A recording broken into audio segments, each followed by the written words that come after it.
আসসালামু আলাইকুম everyone, welcome back to my channel. তো আজকে আবার চলে এসেছি আপনাদের মাঝখানে আরেকটি আচারের রেসিপি নিয়ে।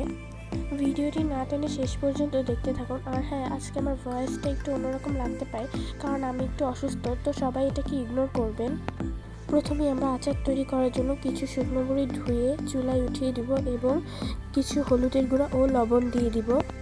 এখন একটু পানি দিয়ে ঢাকনা দিয়ে ঢেকে কিছুক্ষণ রান্না করব।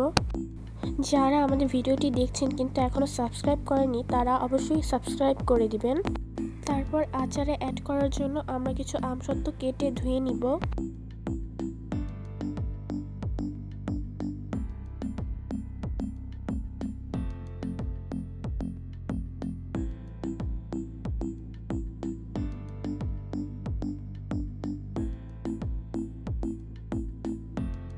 তো দেখুন, আমাদের বড়ইগুলো কিন্তু সেদ্ধ হয়ে গেছে। এখন আমরা এগুলোকে তুলে নিব এবং ওই পাত্রেই আমসত্ত্বগুলো দিয়ে দিব এবং কিছু পানি, লবণ ও হলুদ গুঁড়ো দিয়ে ঢেকে দিব।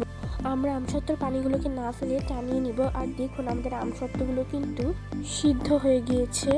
এবার আমরা সিদ্ধ করে উঠিয়ে রাখা বড়ইগুলোকে একটু ম্যাশ করে নিব এবং আমসত্ত্বর ভিতরে দিয়ে দিব এবং ভালোভাবে নাড়িয়ে নিব। এখন আমরা এগুলোকে তুলে নিব এবং আমরা শুকনো কড়াইতে কিছু শুকনো মরিচ ও পাঁচফোড়ন ভেজে নিব এবং ভাজা হয়ে গেলে আমরা এগুলোকে ব্লেন্ডারে ব্লেন্ড করে নিব। এখন আমরা আরেকটি পাত্রে কিছু তেল দিয়ে তার মধ্যে দিয়ে দিব রসুন বাটা ও হলুদ গুঁড়ো ও লবণ দিয়ে ভালোভাবে ভেজে নিব।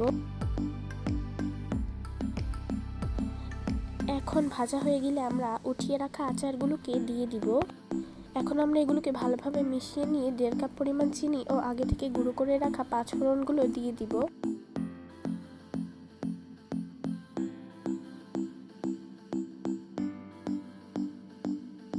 এবারও ভালোভাবে মিশিয়ে নিয়ে 1/4 কাপ ভিনেগার দিয়ে দিব। এতে করে আমাদের আচারটা আমরা অনেক দিন সংরক্ষণ করতে পারবো। এভাবে আরও কিছুক্ষণ রান্না করলেই হয়ে গেল আমাদের আচারটি। তো এখন আমরা আচারগুলোকে নামিয়ে নিব। দেখুন আমাদের ফাইনাল লুকটি কতটা লোভনীয়। তো আজকের ভিডিওটা এই পর্যন্তই, দেখাবে অন্য কোনো ভিডিওতে। সবাই ভালো থাকবেন, সুস্থ থাকবেন, আল্লাহ হাফিজ।